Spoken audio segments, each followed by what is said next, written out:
Sejam muito bem-vindos à segunda edição do Portalcast. Hoje eu estou aqui com um convidado que, assim, falando do fundo do meu coração, não só é um professor, como é um amigo. Uma pessoa que me ensinou muito sobre a vida, sobre religiosidade. Principalmente, ele deu muita cultura para minha vida, que é o professor Elber Melo. Obrigado. Seja muito bem-vindo. Obrigado, querido. Muito obrigado. Sinta-se em casa. Vamos começar assim, leve. Pronomes. Eu sei que o senhor está em processo de transição. Justo. Então, qual pronome o senhor prefere que eu use? Olha, eu acredito que a sexualidade ela não deve ser linear. Então, como eu estou em transição, eu aceito tanto o Elbi como a Débora. Ok, então. Vou usar o que eu tô mais acostumado, Elber, mas... Justo. Assim, então, vamos começar com uma coisa leve. Você já me falou um pouco sobre a sua história, mas eu gostaria de me aprofundar um pouco mais. Como foi até o senhor sair da sua casa e encarar o mundo, até chegar aqui, seu processo todinho? Não, saí de casa com 15 anos de idade. Foi quando eu assumi, né, a minha sexualidade. Tive pessoas maravilhosas que abriram a porta para mim. Afinal, hoje em dia, a gente sabe o quanto é difícil, né, o LGBTQIA+, ir para as ruas e conseguir reconhecimento, né? Então, saí de casa com 15, comecei sendo monitor de dança de fanfarra, né, banda de fanfarra. Depois de ser monitor de banda de fanfarra, eu fui para ser alfabetizador no programa Mais Educação que tinha nas escolas.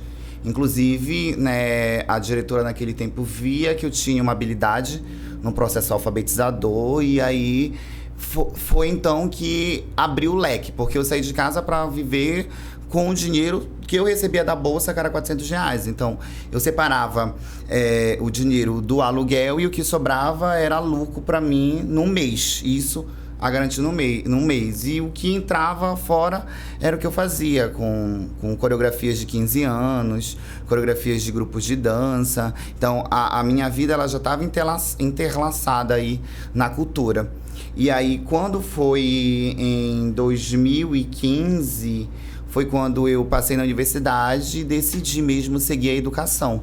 Mas nunca esquecendo os meus laços, que é a parte cultural, é a bandeira da diversidade.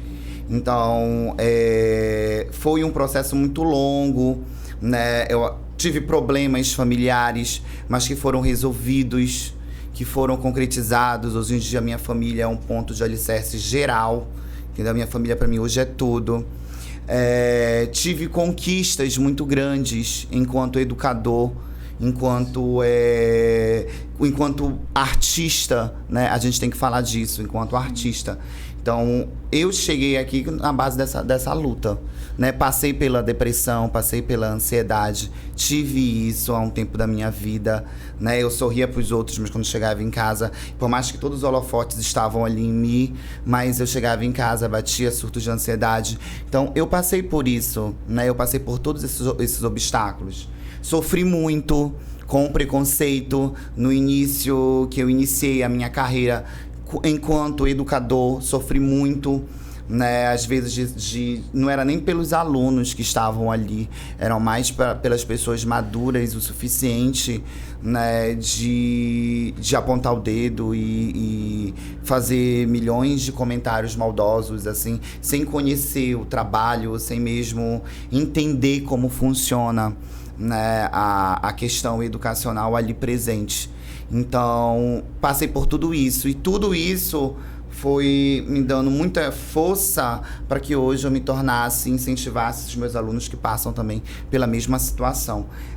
O Elbi, hoje em dia, ele pode dizer que ele passou, sim, por muita coisa, ainda vai passar, mas ele está preparado também para enfrentar muita coisa. Tá preparado para botar a cara, dar a cara a tapa. Justo.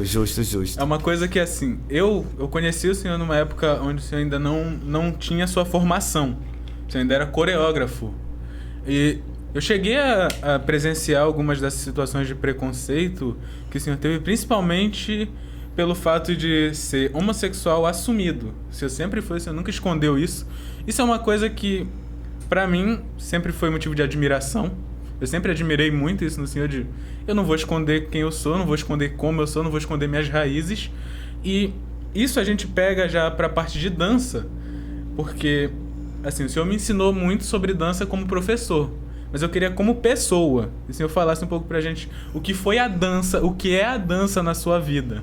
Olha, a dança na minha vida, ela é um hobby que eu levo como... eu posso dizer assim, uma maneira de sentir a vida como ela deve ser sentida. Porque a cada personagem que eu acabo adquirindo no mundo da dança é um pensamento, é uma personalidade, é uma produção. Então, desde criança, a dança já está envolvida comigo. Desde quando eu ia dançar nas quadrilhas de escola, né, nas quadrilhinhas que era costume, os antigos forrozões que existiam. Então, a dança ela foi envolvida. E aí, depois dos cursos de dança contemporânea, eu fui aprimorando. Passei a ensinar dança, né, como coreógrafo. Hoje em dia, eu não estou muito no lado coreógrafo, mas eu sou o artista de dança, né? Hoje em dia, eu disputo concursos mixes, né, representando o município de Tomé Açu. Inclusive, esse ano tivemos aí vários títulos, né? Ficamos entre nos pódios, mas atrás do Elbe, a dança tem toda uma equipe que trabalha para que aquela história, para que aquele personagem, ele crie vida, né? A Arley Gaia, maravilhoso, é o que produz os meus figurinos, é o que produz a minha história. Tem o meu coreógrafo, né, que não é daqui, né? Olha, pra ter ideia, eu adquiri um coreógrafo pra mim, porque chegou um tempo que eu não conseguia mais me coreografar.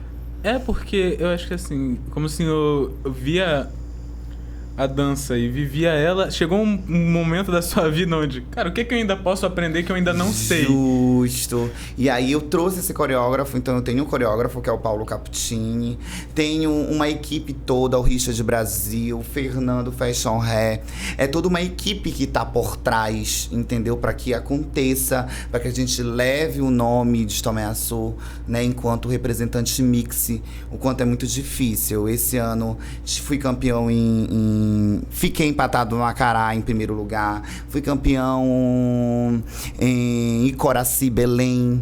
Tive pódio em São Miguel do Guamá. Tive pódio em Vigia do Pará. Então, todo esse trajeto em relação à dança. A dança, pra mim, ela é um momento de expressão enquanto pessoa, enquanto sentimento, enquanto carinho, enquanto, né, liberdade. Eu sempre digo que a dança, ela é liberdade, né? Basicamente, tem esse envolvimento na minha vida. Uma coisa que o senhor me ensinou muito durante as aulas de literatura e artes, que a dança é uma forma de expressão para todas as pessoas. Justo. E a dança está inteiramente ligada à área educacional. O senhor, para mim só, o senhor me deu aula de artes, redação, língua portuguesa e literatura. Minha vida. O senhor é letrólogo. Sim. Sou formada em letras de língua portuguesa, especialista em ensino de artes, especialista em metodologia do ensino da língua portuguesa e literatura. Estou terminando o curso de artes visuais e ingressei no mês passado em pedagogia. Então, basicamente, o currículo fora o currículo de diversidade, né? Sim. Mas eu trabalho, sim, com literatura, cujo sou apaixonado, né? Sou extremamente apaixonado. Os meus alunos que estão assistindo, eles sabem o quanto eu vivo a literatura, o quanto eu passo essa expressão, né? A literatura, para mim, foi uma fonte que me levantou em muitos momentos, né? Que eu procurei, a literatura estava ali. Também trabalho ultimamente com redação nos 3 últimos anos. Foi quando eu assumi a área redacional. E artes. Artes já tá escrito na cara. Arte já tá escrito. A sua vida é uma obra de arte. A minha vida é uma obra de arte. E assim, puxando um pouco de saco, porque assim, um dos melhores professores de redação que eu já tive. E olha que eu passei por muitos professores bons, mas igual o senhor não tem.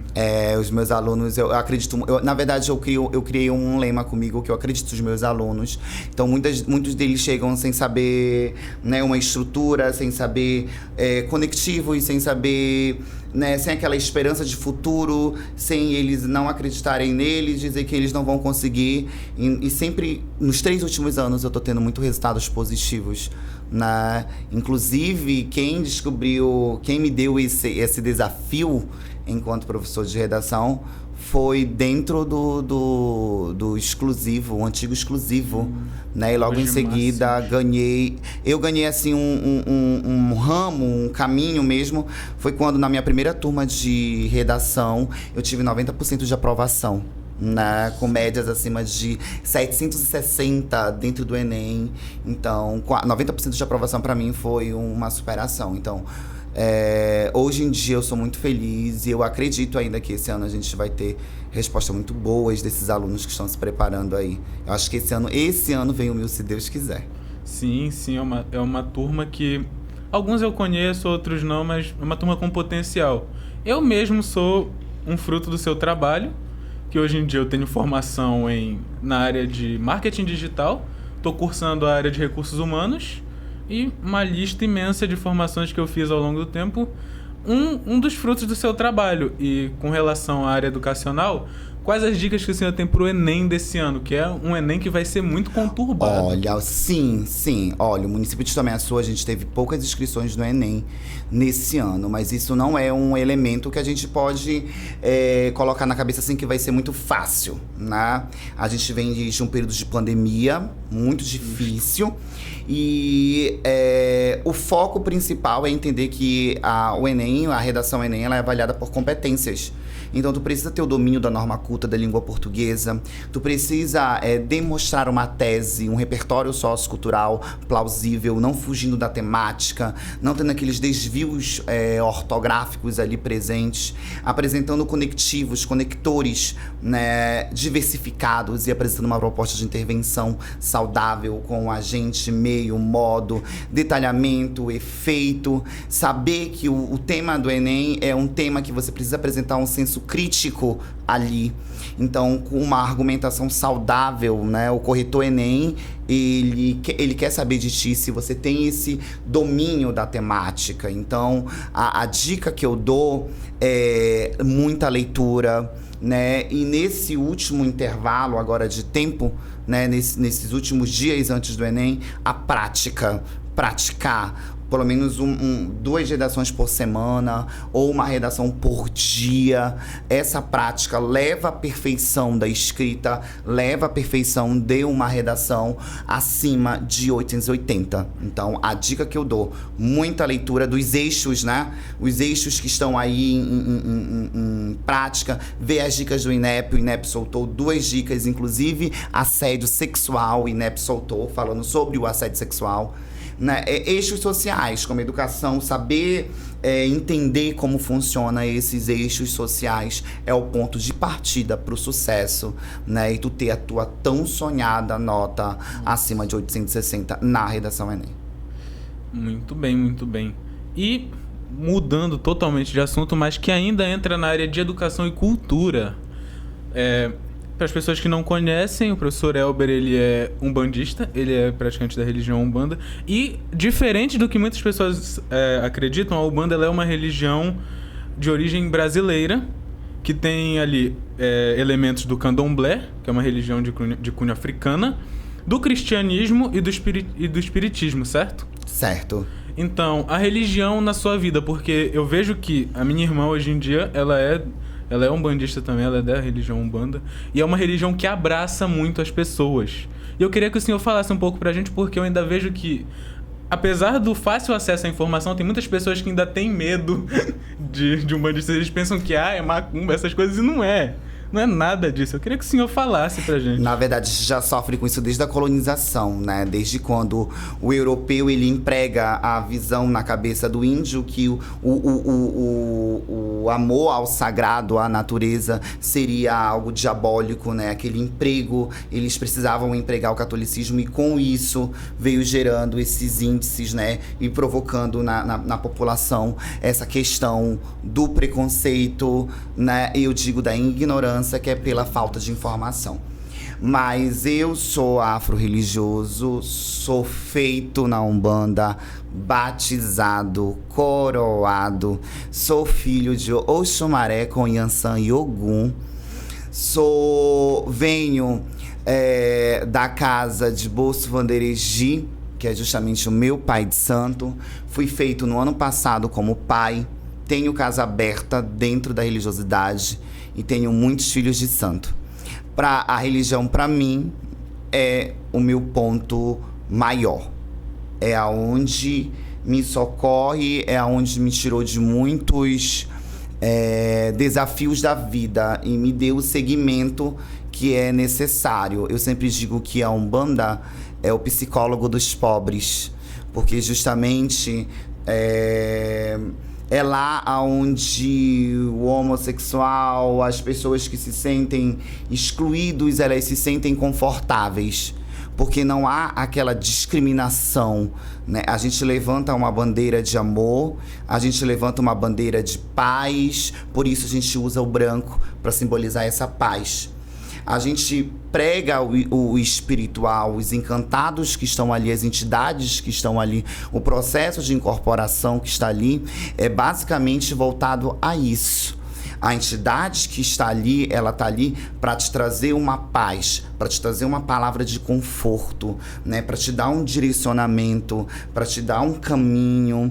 E aquela visão, né, de aquele lado obscuro que a população ela traz, que é justamente daquele lado antigo, né, do tempo da colonização, é justamente uma questão negativa diante da religião, porque quem conhece, quem entende, né, vai entender que tudo aquilo ali que está envolvido está dentro dos parâmetros da diversidade brasileira, seja o banho de ervas, né? Quem nunca a mãe não deu um banho de erva, né? Que deu um manjericão, o uso do manjericão, o chá de manjericão, o chá de alecrim, né? Ali existem aqueles preceitos essenciais que são frutos da colonização brasileira, que são frutos da identidade do Brasil. A Umbanda, ela é totalmente brasileira, ela surge ali da parte da pagelança, com os rituais indígenas, surge daquele batuque africano, né? E aí eu trago ali aquela essência cultural presente.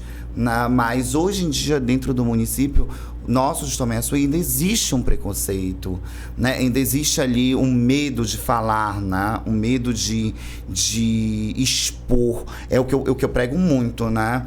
Eu sou umbandista, as pessoas elas precisam respeitar o meu ponto de fé, o meu laço de fé, e isso é que importa, né? Assim como a gente precisa entender que existe um amor ao sagrado, ali está se cultuando um amor ao sagrado, se cultuando um elemento de fé que é idêntico aos outros, né? A única coisa que ali há aquele sincretismo, eu não chamo Deus de Deus, eu chamo Deus de Olorum, é o único porque ele fez o mundo em 7 dias, né? Eu não chamo Jesus Cristo, eu vou chamar de Oxalá, porque ele foi enviado, né, para salvar, segundo o pensamento cristão, né? E ali eu vejo aquilo, eu demonstro aquilo, eu rezo um Pai Nosso, eu rezo Ave Maria, eu rezo, creio, né? Não há uma coisa diabólica como é visto. A única coisa que é modificada é que há o batuque dos tambores, né? A modificação da linguagem. Eu tenho a presença de incorporação, o lado espiritual, o espiritismo, né?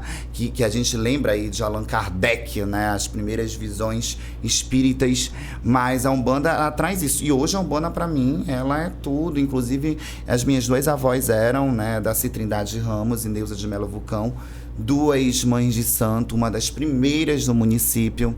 E a Umbanda, ela é hereditário, né? Eu sempre digo que é hereditário. Então, eu tenho muito orgulho de levantar a bandeira da Umbanda e seguir essa missão que eram delas. Sim, até porque quando nós falamos de Umbanda, a gente tem que lembrar o seguinte, que a Umbanda, ela tem uma festa que nós cristãos conhecemos muito, que é a festa de São Cosme e Damião. Justo, a gente até comemorou esses dias da festa de Cosme e Damião. Se eu não me engano, foi alguns dia 2 finais de 27. semana atrás. Então, assim, é uma das religiões que mais respeita as outras religiões e, acima de tudo, é uma das religiões que tem mais, como é que eu posso dizer? Ela tem um parentesco muito grande com o catolicismo mesmo. Sim. E, apesar de, assim, quando a gente fala de religião, é um assunto muito delicado de se tratar. Muito. Porque, assim, não é a questão das pessoas hoje em dia elas serem muito sensíveis com relação a isso. Elas sempre foram. A religião, ela sempre foi meio que um tabu na sociedade, porque as pessoas meio que sentem medo de trabalhar e de serem apedrejadas por levantar a bandeira da sua religião. Eu, por exemplo, sou católico, venho de uma família, minha avó, ela nasceu na Igreja Batista, meu avô, que já apresentou ela o catolicismo, que foi onde ela se encontrou, e fui batizado dentro da Igreja Católica, sou católico, eu sempre falo isso, participei, eu fui coroinha, fui do grupo de jovens, e mesmo assim eu vejo que, apesar de todas as religiões pregarem o amor, pregarem o respeito, ainda falta que os crentes e que às vezes os próprios pastores vivam isso. Porque ainda falta muito esse lado de abraçar o diferente, abraçar e aceitar que não são todos iguais. Justo, inclusive, é uma parcela. Eu digo sempre que é uma parcela, porque eu tenho amigos pastores, eu tenho amigos do catolicismo, eu tenho essa diversidade, e não são todos. A gente precisa entender, né, que não é só bom pra mim quem é da minha religião, né? Somente quem tá ali comigo dentro da minha religião. Eu preciso entender que amar o próximo significa identificar todos como seres humanos, que há uma necessidade ali daquelas pessoas que existem ali também sentimentos, valores, e que eu preciso respeitar enquanto pessoa, enquanto um representante religioso, né? Eu não preciso fechar somente em um determinado grupo.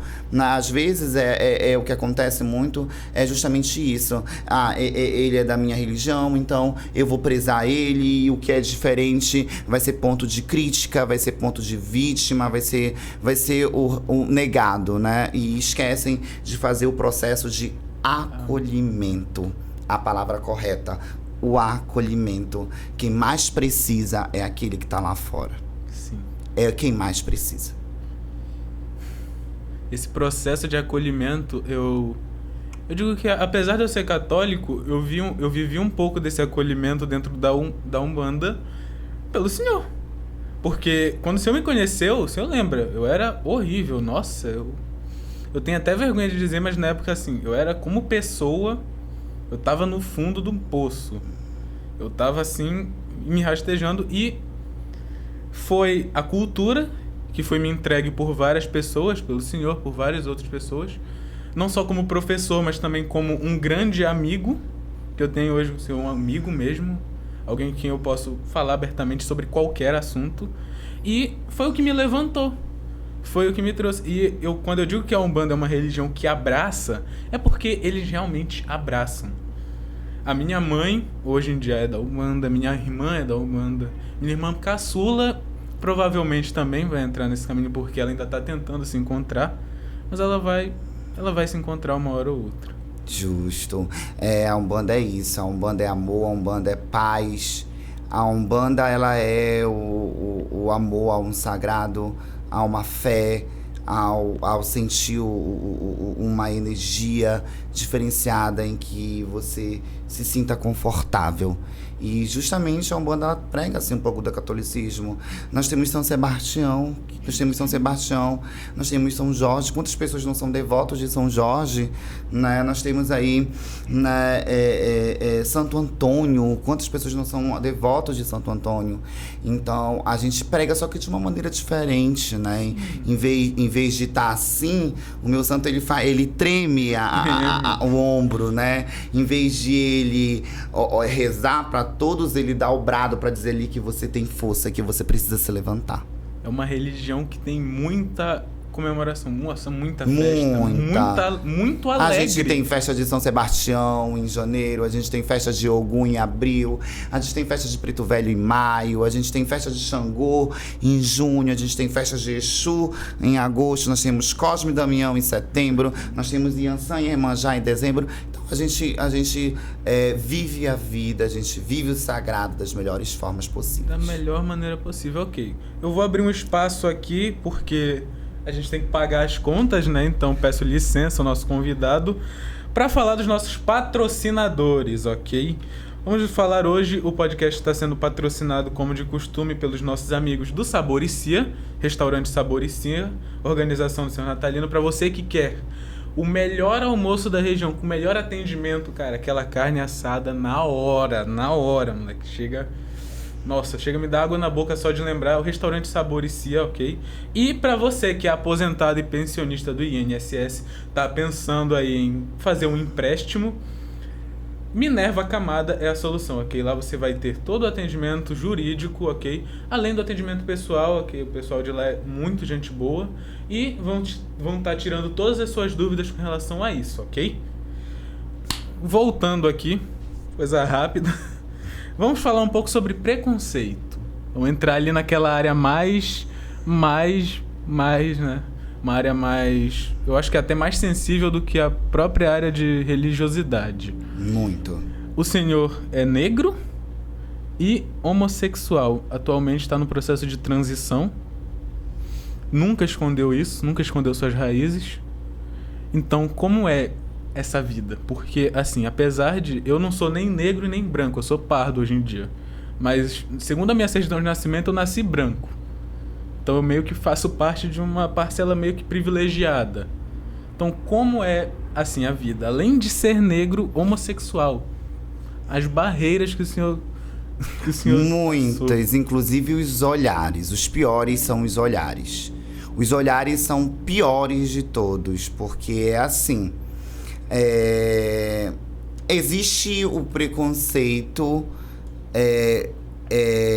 religioso, o preconceito... Na verdade, eu vivo todo tipo de preconceito, né? Porque a gente já...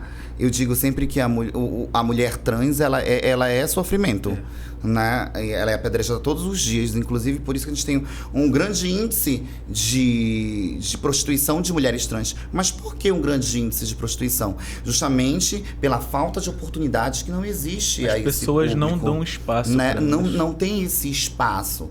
Então, inclusive eu fiquei assim, em um momento assim, meu Deus, o que é que eu tenho que fazer? Aí eu lembrei de uma grande frase: o conhecimento, ele liberta. Então, eu precisei me dedicar totalmente ao conhecimento e para que eu pudesse, então, fazer uma decisão. Mas eu fui um tipo, mas existem outras pessoas com psicológicos totalmente diferenciados. Né? E hoje em dia, vim de uma herança negra, preta, né? de uma religião afro-brasileira que sofre com preconceito, de levantar a bandeira LGBTQIA+, que eu não nego, né? Eu levanto a bandeira LGBTQIA+, sou representante LGBTQIA+, e eu tenho orgulho de dizer isso. Né? Além de tudo, né, adquirir a profissão de professor e ser uma pessoa que está passando por transição gera muito isso, mas eu sofri muito com preconceito. Eu digo que o preconceito eu acho que é o lixo social. É o lixo social. Porque quem passa diariamente por isso é horrível.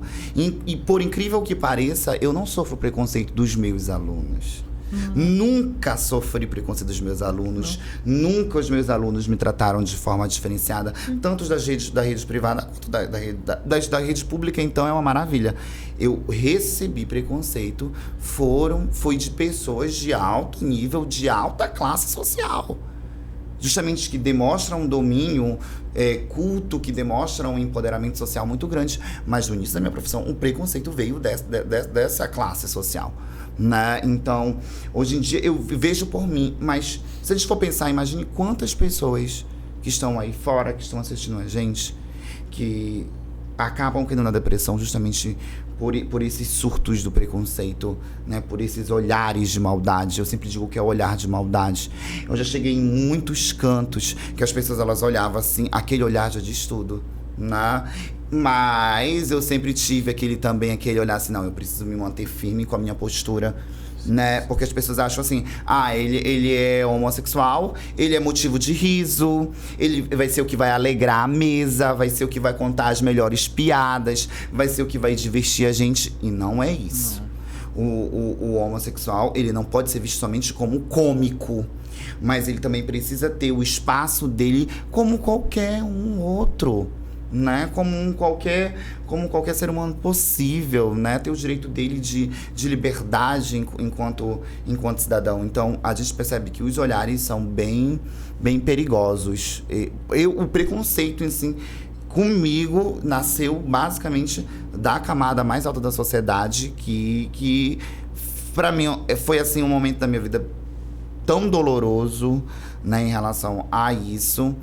Hoje em dia, as pessoas, elas respeitam quem mostra, quem dá, quem vai, né, de forma assim, eu posso dizer, quem demonstra aquilo e que bate de frente. Então, hoje em dia, as pessoas, elas já sentem um medo de chegar e de me apunhalar com certas palavras. Falar por trás, fala, né?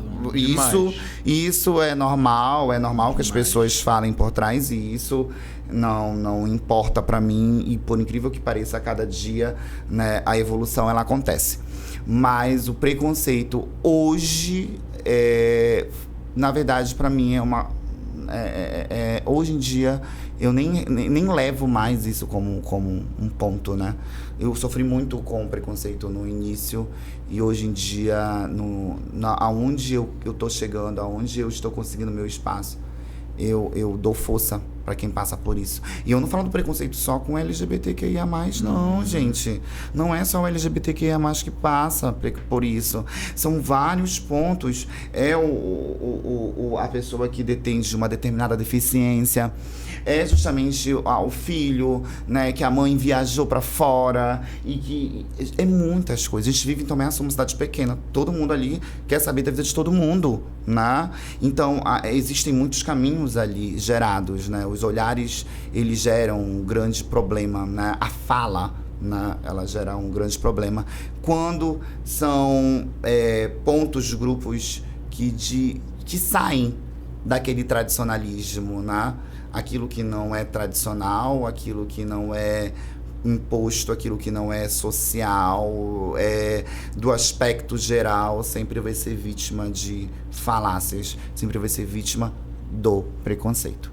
Sim, sim. Eu vivi em parte o preconceito porque questão dos meus pais. Cresci com os meus avós, meus pais sempre ausentes, e minha mãe depois foi embora, e o que mais me doeu foi o seguinte: não foram comentários de adolescentes nem de coisa, porque os meus colegas de classe, seus alunos, sempre foram maravilhosos comigo, e assim como são com o senhor, eu mesmo, como fui aluno, eu bato assim de frente e digo que não, ninguém nunca teve esse preconceito com o senhor, nem por ser homossexual, nem por ser negro, muito pelo contrário, sempre gostamos muito do seu trabalho. Mas o que mais dói é o preconceito de pessoas que estão lá em cima, de pessoas que deviam ser a voz do povo, que se rebaixam ao nível de uma pessoa que não tem informação nenhuma, não medem suas palavras. É isso que mais dói. O que eu passei foram políticos falando mal das minhas irmãs, falando mal de mim, falando mal da minha família pelo posicionamento que a minha mãe tem com relação à política aqui. Que ela é um pouco parecida com o senhor nesse aspecto. Ela fala mesmo, não tá nem aí.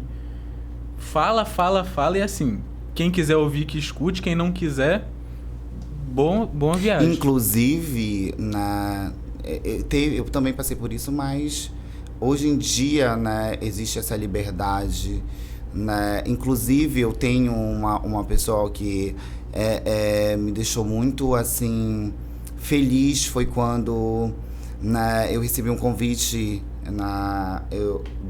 O nome dela é Dani.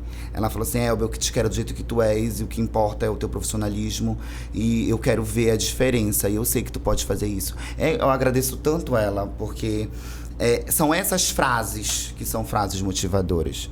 São essas frases que levantam a gente enquanto pessoa, né? Enquanto LGBT, enquanto negro, enquanto afrodescendente, enquanto militante, enquanto profissional da dança, enquanto artista. É isso que levanta, é esse apoio. Ali as pessoas não devem prestar atenção na definição de sexualidade, na identidade ali que se porta, mas sim no que ela pode me beneficiar, né? Em conhecimento, em produção, né? Isso é importante. Saindo do roteiro, eu fiz um roteirozinho aqui pra seguir, mas saindo um pouco desse roteiro. Eu fiz um podcast piloto, antes desse eu fiz um piloto de 11 minutos aí, onde eu falei sobre a geração mimimi, que é essa nossa geração atual, os millennials. Ô geraçãozinha mimada, viu? Uma geração que cresceu com toda a informação na palma da mão e ainda assim são um bando de ignorantes. Quando o senhor fala sobre militantes, o que vem à cabeça da maioria dos jovens é aquele militante de Twitter tradicional que não estuda nada, porque para você ser militante você tem que estudar. É assim, as pessoas elas confundem muito militante, né? Eu sempre digo assim, pra tu ser militante, tu tem que ter conhecimento. Tu tem que saber argumentar, tu precisas entender aquilo. Eu não vou dizer assim, eu sou militante, vou abrir minha boca e vou falar um monte de baboseira, um monte de imbróglios, né, sociais aí de tal forma, né, sem entender como aquilo funciona, né? Tu ser militante é você deter do conhecimento e lutar pelo aquele conhecimento, né? E não pegar aquela informação e sair colocando no Facebook um monte de coisa que não tem nem entendimento, né, do que está sendo falado, né? O primeiro passo para tu ser militante precisa ter conhecimento. Então, militante é você defender uma causa, é você estar ali pelaquela causa, é você representar aquela causa. Então, existem muitos militantes. Eu digo assim, bate na pessoa, eu sou militante, mas eu nunca vi levantar a bandeira da causa. Nunca vi levantar o questionamento da causa. Então, não é militante, é gente querendo se aparecer, a gente querendo mostrar que está ali visível, né? O militante ele precisa ter esse conhecimento. Como é que eu vou debater com alguém, né, de nível, eu dizendo que eu sou militante, se eu não tenho conhecimento daquilo que está sendo falado, né? Então, essa geração é uma geração que tem a tecnologia, tem a informação, tem caminhos inumerosos, né, pela questão rápida e social, mas ainda assim a gente percebe um lado de retrocesso, né? A gente percebe esse retrocesso. Parece que assim, quanto mais informação você tem, mais ignorante você se torna. Eu não entendo. Retrocesso informacional, a gente percebe isso. Estamos muito adaptados a essa tecnologia e a gente acaba não utilizando essa tecnologia de forma adequada, né, para o bem-estar em si. É porque até hoje, vendo a área educacional como um todo, a área educacional hoje em dia, ela dá muito mais liberdade aos alunos do que antigamente. Sim, a gente tem um currículo diversificado, né? Já dizia Thomas Tadeu, né? A gente precisa apresentar um currículo diversificado. Então, a gente fazer com que essa classe de discentes elas possam se sentir confortável com aquele conhecimento, é porque hoje o professor ele bate de frente com a tecnologia. O meu aluno hoje ele pode ir no YouTube e em 15 minutos ele pode ver aquele conteúdo que aquele professor passou em uma semana, né? Então, quando a gente fala de metodologias ativas, quando a gente fala de diversidade de currículo, quando a gente fala de um currículo unificado, é justamente para que a gente possa diversificar essas informações e tentar fazer com que aquele lado educacional seja de forma confortável, né? Que a aprendizagem ela possa render, né? Saindo daquele lado objetivo tradicional e tendo essa diversidade, sabendo que eu tenho um suporte, que é a tecnologia, né? E a tendência é que os anos, essa tecnologia ela vai se aprimorando. Olha que a gente passou aí com o Covid-19, essa mudança de vida, essa mudança de pensamento, né? A tecnologia, ela foi um ponto positivo diante disso, né? Mas como houve isso, né? A gente percebeu muitas pessoas sufocadas com aquele questionamento, né? Então, hoje a gente precisa entender esse currículo diversificado. Sim, principalmente hoje, como eu falei, as pessoas têm muito mais liberdade e acesso ao conhecimento do que tinham antigamente. Porém, a liberdade do homem com o tempo se torna sua ruína. Ou seja, é aí que a gente tem esse retrocesso que o senhor falou. Porque as pessoas têm a liberdade para pesquisar, mas não a usam. Muito pouco, gente, muito pouco. Muito pouco, inclusive é o que eu cobro dos meus alunos, né? Eu falo assim para eles, olha, vocês precisam ter uma linguagem rica, eu não quero linguagem pobre. E para isso tu precisa estar informacional. O professor, inclusive, o professor ele precisa ser professor pesquisador. Ele vive num século de informação, então ele precisa ser um professor pesquisador.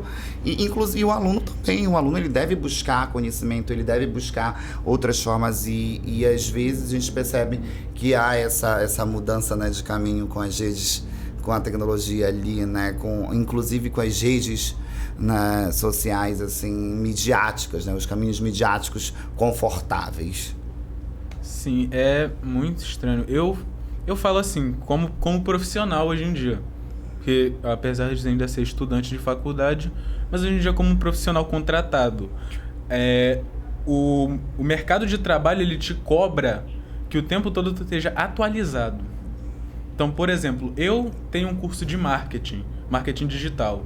O marketing digital, todo dia ele muda. Todo dia tem estratégias novas surgindo, todo dia tem metodologias novas surgindo, então a gente tem que estar estudando o tempo todo. Isso é para qualquer área. Qualquer Toda área. Então, assim, o que a gente tem hoje em dia não são militantes. O que a gente tem hoje em dia são muitos adolescentes mimados que acham que têm o conhecimento de alguma coisa só por terem acesso às redes sociais e eles acham que qualquer coisa que eles veem no WhatsApp é verdade e eles acabam cobrando muito, dizendo que muitos idosos são assim, mas não, os jovens são assim mais do que os idosos.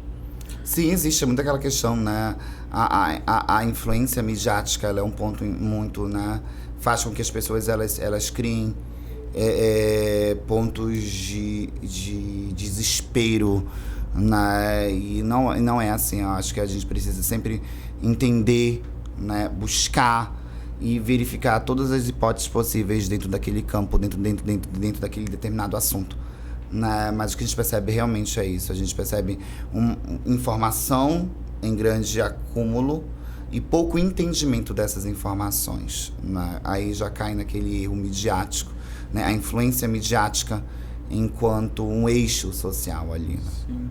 E, inclusive, ainda nessa parte dessa geração mimimi, a gente vê que até mesmo pessoas negras que deveriam defender a sua causa, porque os negros sempre vão ser vítimas de preconceito. Não importa a era, não importa o país. Os negros sempre são os mais visados dentro do preconceito. E ainda assim, nós vemos muitos negros que usam o racismo como um escudo. Que foi o que eu falei no meu podcast inicial. Que o racismo, a palavra racismo, segundo o pai dos burros, que é o Google, é o quê? É a discriminação contra qualquer grupo étnico ou social. Falou em algum momento negros? Não. Ou seja, existe sim racismo contra brancos, existe racismo contra pardos, existe principalmente contra negros, indígenas. Então, e mesmo assim a gente deve ver muitos negros utilizando o racismo como um escudo. Por ser... eu não consigo argumentar contra alguém nesse quesito. Então, eu vou só dizer que a pessoa é racista e pronto. E o que é que o senhor acha disso, dessa questão? Na verdade, a questão do racismo, existe uma grande vertente, né? Existe aquele racismo estrutural e o próprio dito racismo, né? Quando tu falas assim, a população negra, né? A população preta em si, é a população que mais sofre, né, com essa prática, porque é uma questão mesmo meio muito histórica, né? Essa questão histórica, e foram muitos anos de escravidão. Então, às vezes, há aquela condolência de querer sobrepor, né, com aquele ideal, né? Que às vezes acaba fugindo da ideia racista. Né? Realmente, o racismo não é só com negros, mas, devido ao processo histórico, é a população que mais sofre. E, justamente pensando nisso, ainda tem pessoas que querem se sobressair em cima disso, né? Em querer, né, militar de forma errada. É a correta, militar de forma errada. Mas a gente precisa compreender muito essa questão racista, esse racismo estrutural, né, que vem aí entrando os séculos e ainda continua. E eu sempre digo que tudo que é de indígena e de negro sempre vai ser ponto culminante de discriminação e de preconceito. É incrível, né? Porque foram sociedades que foram escravizadas, foram sociedades que foram criticadas. Então, é tudo uma questão mesmo que vem aí, uma questão social que já vem de muitos e muitos anos. Mas cabe a gente lutar, cabe a gente respeitar, cabe a gente saber o espaço de cada um. A gente respeitando o espaço, tendo ali aquele olhar humano, eu acho que a gente vive socialmente bem. Ok. Pulando agora porque eu me prolonguei bastante nesse assunto, porque é um assunto que dá pra fazer umas 5 edições só sobre esse assunto. É um assunto que mexe muito. Vamos pra parte de sexualidade. É um ponto que o senhor sempre bate muito na tecla. Levanta a bandeira LGBTQIA+, levanta sempre e nunca negou ser homossexual. O que a gente vê hoje, até mesmo dentro dessa área de militância, é muitas pessoas que se dizem levantar essa bandeira, porém que não buscam o conhecimento sobre a causa. A gente sabe que gêneros sexuais, a gente só tem masculino e feminino. Orientações sexuais, nós temos várias. Então, se eu puder esclarecer pra gente um pouco mais sobre... Sim, eu acredito que a sexualidade ela é algo próprio, né? Cada um escolhe a maneira como vive a sua sexualidade, né? Inclusive a sua própria identidade, né? Existe aquela questão da identidade, da sexualidade, da orientação sexual. São vários termos que a gente precisa entender. Eu acredito assim, que a sexualidade ela não é algo assim, a gente não pode dizer que é algo linear, né? Até porque a minha identidade hoje é de uma pessoa que está em transição, que aceitou o processo de transição. Mas eu tenho amigos que são bissexuais, né? Eu tenho amigos que são homossexuais, né? Eu tenho amigos que não têm uma sigla específica, hoje são homo, amanhã já querem viver um pouco da vida hétero, então vão lá e experimentam a vida hétero. Tem outros, então, né, eu acredito muito na teoria queer, né, na ideia do queer em si, né? Então, não existe ali uma definição. Eu não acredito nessa definição. Eu acredito nessa identidade. Eu busco essa identidade. E o grupo, né, a tendência do grupo LGBT é essa. Às vezes as pessoas elas não conseguem compreender, né, essa questão, né? A sexualidade é todo esse conteúdo que agrega ali, né, a questão de gênero, a questão de entender como funciona a questão do corpo. Agora, a questão de orientação sexual, a gente já segue um outro caminho, né, que a gente já vai entender aonde eu me sinto confortável, o que me faz bem, o que realmente me chama a atenção, o que provoca em mim aquela atenção. Então, a gente percebe o quanto é uma renca de conhecimento, né, um aglomerado de informações que a gente tem em relação à sexualidade.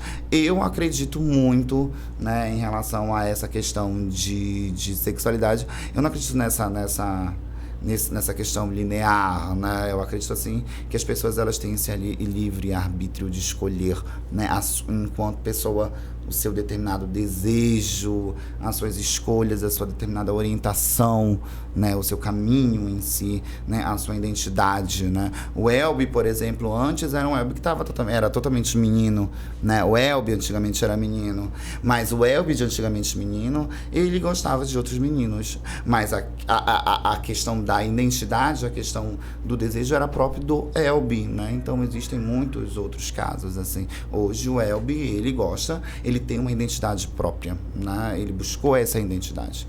Então tá a partir do momento que eu começo a conhecer os frutos da sexualidade. Inclusive eu até me corrijo, porque eu falei masculino e feminino, porém transexuais também entram na questão de gênero. Porque apesar de um trans ele escolher se ele quer ser homem ou mulher, mas também é um gênero sexual porque eles acabam não sendo aceitos, como o senhor mesmo falou. Nós temos um índice grande de transexuais que acabam na prostituição por não terem um espaço no mercado de trabalho. E um espaço que o senhor conquistou, como uma pessoa que está em transição no momento, conquistou e, assim, ainda tem muitas outras conquistas para serem feitas. O senhor está novo, bem novinho, então ainda tem um caminho muito longo a percorrer. Então como é que está esse coraçãozinho nesse momento que o senhor está agora? Como é que está o seu coraçãozinho? Um coração cheio de esperança, né? E eu agradeço muito as pessoas que me ajudaram nesse processo. E se eu for dizer assim, tiveram muitas pessoas que me ajudaram a caminhar nesse processo, tanto no campo educacional, na diversidade, né? Teve Daci, que foi um ponto para mim muito grande. Teve uma coordenadora que eu tive também que me ajudou muito, que foi Laurene, me ajudou muito também. Tive pessoas, né, alunos, pais de alunos, né, que dão todo o apoio. Tive pessoas que entraram na minha vida, que foram muito importantes, meus filhos, a minha família, né, a minha família de santo, a minha família mesmo, propriamente. Hoje em dia eu vivo bem, graças a Deus, né? E caminhando para o mestrado, né? Ano que vem vou peitar o mestrado, vou tentar fazer o mestrado. E hoje em dia o meu coração, ele tá tranquilo.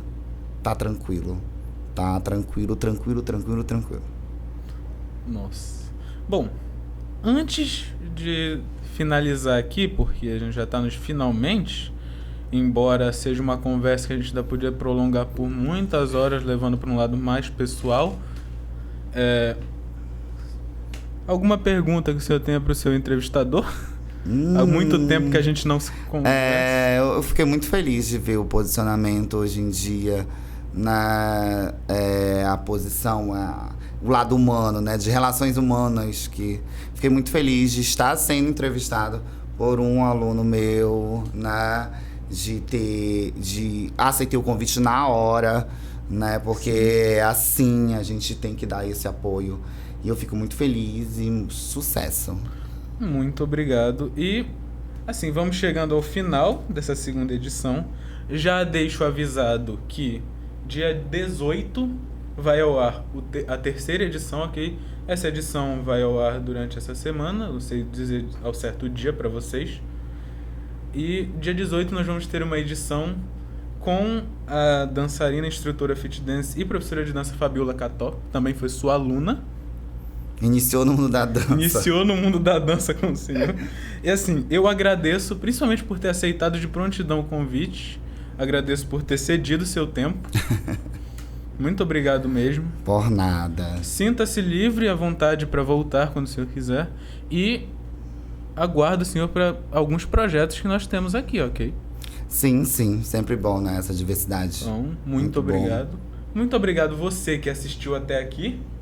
Obrigado pela sua audiência. Não se esqueçam de compartilhar o podcast, isso é muito importante. O seu like também fortalece a gente, tanto no YouTube quanto no Facebook, ok? E você que ainda não segue o Portal Tomesso nas suas redes sociais, as redes sociais do Portal vão estar na descrição desse podcast, assim como as redes sociais do professor Elber e as redes sociais desse que vos fala. Muito obrigado pelo acesso e até a próxima. Tchau! Tchau!